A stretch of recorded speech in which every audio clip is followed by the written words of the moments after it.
Patrons conférenciers, comment font les meilleurs pour bien faire passer leur message?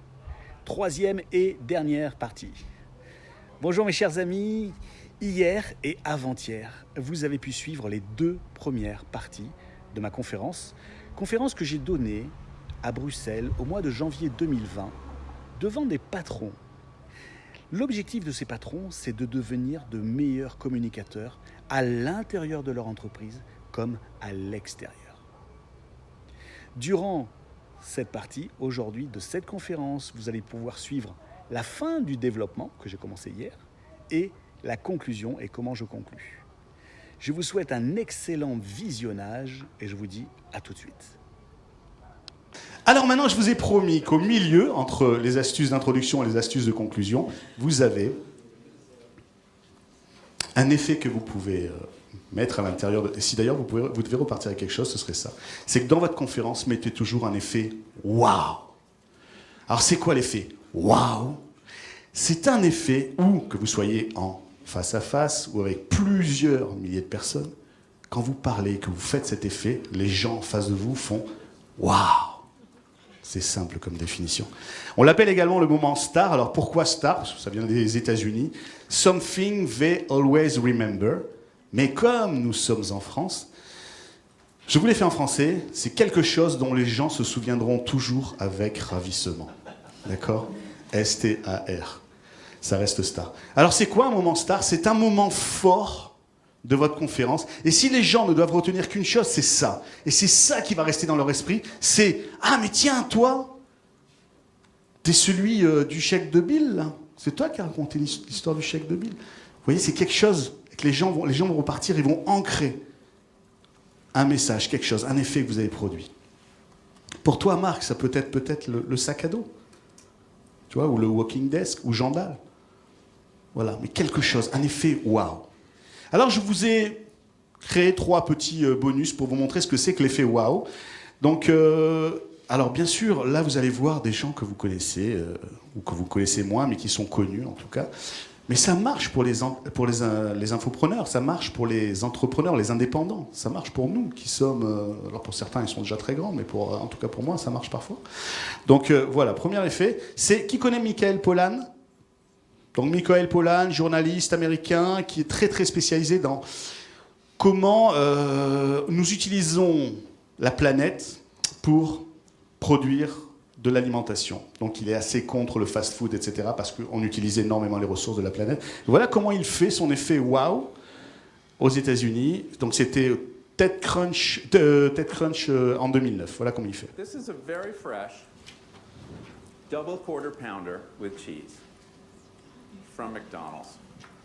And I want to show you how much oil goes into producing this. It's my oil.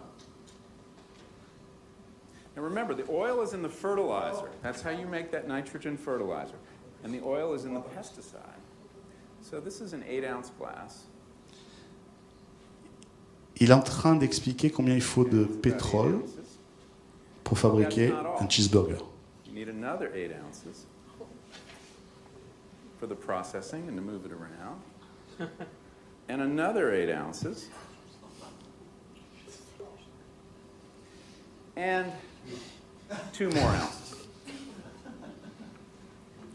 26 ounces of oil. Donc, voilà Michael Pollan, comment c'est son effet waouh. Elle est connue, hein, cette vidéo, pour ceux qui s'intéressent un petit peu à la malbouffe, etc. Elle est assez connue, elle a déjà 10 ans aujourd'hui.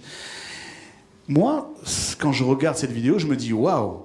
Quand je vais dans un Kentucky Fried Chicken, dans un Quick ou il en faut 3, donc un McDonald's, eh bien, cette image me revient. Parfois, je me dis, tiens, je suis en train de manger mon cheeseburger, et c'est vrai qu'il a fallu presque 1 litre de pétrole pour fabriquer mon cheeseburger. C'est quelque chose qui me revient. Rien à voir avec mon activité d'entrepreneur, je suis d'accord, mais en tout cas, c'est quelque chose qui m'a marqué. Et lui, ce qu'il voulait, c'est faire de l'effet auprès des autres journalistes pour diffuser son message de comment on construit la malbouffe. Deuxième exemple, vous connaissez tous Steve Jobs, bien entendu, on en a parlé tout à l'heure. Avec toi, Christian, je ne sais pas où est Christian, avec toi, Christian, on en a parlé tout à l'heure de Steve Jobs. Et Steve Jobs, voilà comment il présente l'ordinateur le plus fin du monde. C'était à l'occasion du Macworld en 2008.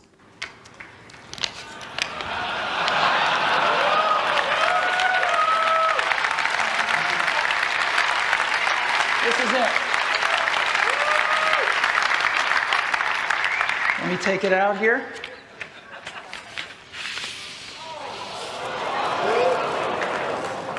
This is the new MacBook Air, and you can get a feel for how thin it is. Yeah, there it is. Look at this.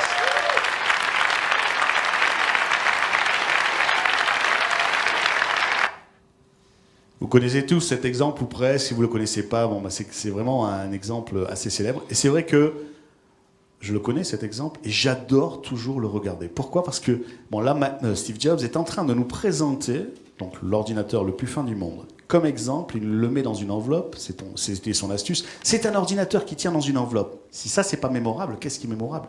Mais en plus, quand il le sort de l'enveloppe, je ne sais pas si vous avez vu, mais il tient l'ordinateur comme ça, un petit peu comme les serveurs parisiens ou peut-être les serveurs bruxellois, j'en sais rien, mais les serveurs un peu comme une offrande, quoi, quand ils viennent vous servir votre boisson. J'adore. Il y a à la fois de l'élégance dans ce qu'il fait et à la fois de l'efficacité. C'est un moment mémorable, c'est un moment impactant et lorsqu'on voit ça, ben, on connecte. Un troisième exemple, allez, un dernier exemple, c'est Bill Gates. Hein, on a fait Steve Jobs, on va faire Bill Gates. Bill Gates, alors lui, c'est pas pour faire la promotion de son produit. Lui, Bill Gates, il est là pour défendre en fait, pour dire comment la malaria se diffuse dans le monde et pour dire que cette malaria, elle est diffusée par des moustiques. Et voilà comment il veut montrer que la malaria est diffusée par des moustiques. Ça, c'était à l'occasion d'une conférence TED et c'était en 2009, il y a déjà 10 ans. Voilà comment il fait. Now, malaria is, of course, transmitted by mosquitoes. I brought some here so you could experience this. We'll let those roam around the auditorium a little bit. There. There's no reason only poor people should have the experience. Il a énormément d'humour, Bill Gates. Donc vous avez vu hein, ce qu'il a fait, c'est qu'il a enlevé, il a dit je vais vous montrer comment ça se diffuse, la malaria. Il a ouvert, puis voilà, ça se diffuse par les moustiques. Il y a tous les moustiques qui ont commencé à voler. Ce qui est génial, c'est qu'il dit à la fin quand même, il a de l'humour, il dit il n'y a aucune raison que ce ne serait que les pauvres qui devraient profiter de cette situation. Donc voilà. Et moi je me dis, mais si j'avais été dans le public, bien sûr je sais que ce moustique, il n'a pas la malaria, je ne vais pas avoir la malaria après, voilà, même s'il est autour de moi. Mais l'image, l'impact que ça a sur mon émotionnel, il est énorme. Voilà. Donc c'était 3 effets que je voulais vous montrer dans vos présentations, que ce soit en networking, que ce soit en face à face, même avec un salarié, que ce soit avec 10 000 personnes. Faites un effet waouh, un effet dont on se souviendra. Okay ? Et maintenant, je vous avais promis 4 astuces pour la fin, parce qu'à un moment donné, il faut bien conclure quand même. Une conférence, un discours, un message, un networking. Et pour conclure, il faut conclure avec puissance, un petit peu à la aidez-moi, Usain Bolt. Usain Bolt. Alors Usain Bolt, j'adore parce qu'il est puissant et en même temps, il est souriant, quoi. C'est incroyable, je sais pas comment il fait. Alors, bien entendu, si votre message est dramatique, terminez pas avec le sourire et ne terminez pas non plus comme ça, c'est pas obligé. Mais terminez avec puissance. Gardez de la puissance pour la fin. Et là, 4 astuces pour terminer avec puissance. Donc là encore, j'aime beaucoup. Donc, un proverbe, le véritable voyage ne consiste pas à chercher de nouveaux paysages, mais à avoir de nouveaux yeux. Marcel Proust, bon. Utilisez un proverbe, etc. Si possible, si vous avez là encore un proverbe, une citation, un mot de votre grand-mère, grand-père, etc. Ça, c'est génial parce que c'est original et c'est personnel. Et puis, deuxième astuce pour terminer. Passage à l'action, ça David, il adore ça, ce passage à l'action, Olivier aussi. Comment on passe à l'action ? Alors, coup de pied au cul thérapie, c'est ça ? Pied au cul thérapie.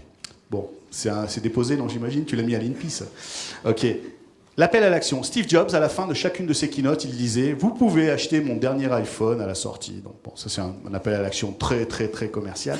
Mais sinon, c'est un appel à l'action. Projetez votre auditoire, ça peut être votre salarié, ou 1000 ou 10 000 personnes, projetez-les vers demain, vers le futur, vers ce qu'ils pourraient faire. Quel est le premier pas ? Si moi je veux te suivre, si je veux entendre ton message, si je veux aller vers toi, quel est le premier pas que je dois faire ? Appel à l'action. Troisième, alors moi c'est pas mon truc, c'est terminé avec une histoire drôle, une blague, un truc, etc. Alors ça, c'est pas mon truc parce que j'étais traumatisé. Alors pour ceux qui ne le sauraient pas, j'appartiens à une association qui s'appelle Toastmasters International, qui développe la prise de parole en public et le leadership. Et à l'occasion d'un de mes projets, je devais donner un discours. Et ce discours, l'objectif, c'était commencer par une blague. Donc c'était un discours de 5-7 minutes, et je devais commencer, c'est tout. Mon discours, c'était raconter ce que vous voulez, mais commencer par une blague. Bien entendu, on ne le sait pas de suite, on a quelques semaines pour se préparer. Et donc moi, je me prépare. Donc je prépare ma meilleure blague. Je sors ma meilleure blague, et en plus, comme je suis un bon élève, je teste. Je teste sur ma famille, je teste sur mes amis. C'est ma meilleure blague, tout le monde il se pisse dessus, voilà, et par terre, sur le parterre, ce que vous voulez. Et j'arrive, le jour de mon discours, et je commence, et je raconte ma meilleure blague. Et personne ne rit. Et après, il faut enchaîner, quoi. Donc j'ai enchaîné. Et personne ne rit non plus, et ça se termine, etc. Chez Toastmasters, à la fin d'une réunion, vous êtes évalué sur vos discours. Donc la personne qui vient m'évaluer, Sandrine, elle vient, et puis elle me dit « Siegfried, ton discours était très bien. Bon, ton objectif n'était pas rempli, parce qu'en fait, tu devais commencer en racontant une blague. Bon, tu n'as pas raconté de blague, mais c'est pas grave parce que le reste était pas mal. Voilà, donc je ne raconte plus de blagues maintenant pour commencer ou pour terminer mes discours, mais si vous vous sentez, si vous avez le courage, etc., allez-y. Mais là, il va falloir que je travaille dessus parce que j'ai un stock de blagues en réserve, donc voilà. Donc si vous voulez terminer par une blague, une histoire drôle, un mot d'humour, allez-y. C'est une façon de terminer. Et puis une dernière façon, puis c'est celle que je préfère aussi, c'est de raconter une histoire. Vous pouvez terminer en racontant une histoire. Souvent, ce qui est sympa aussi, c'est que lorsque vous commencez avec une histoire, vous pouvez boucler avec la même histoire, avec les mêmes personnages. Vous pouvez voir tout son chemin autour de votre discours, tout son chemin autour de votre conférence. Donc vous pouvez terminer par une histoire.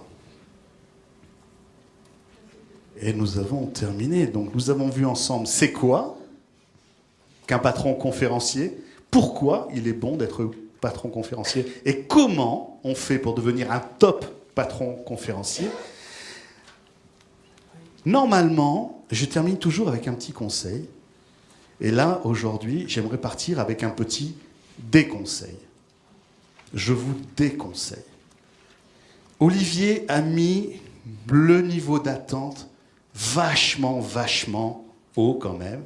Donc vous, lorsque vous mettez le niveau d'attente chez votre public très haut,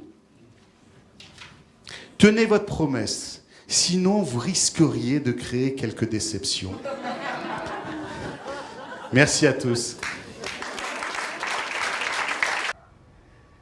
Voilà mes chers amis, j'espère que cette partie, troisième et dernière partie, vous a plu.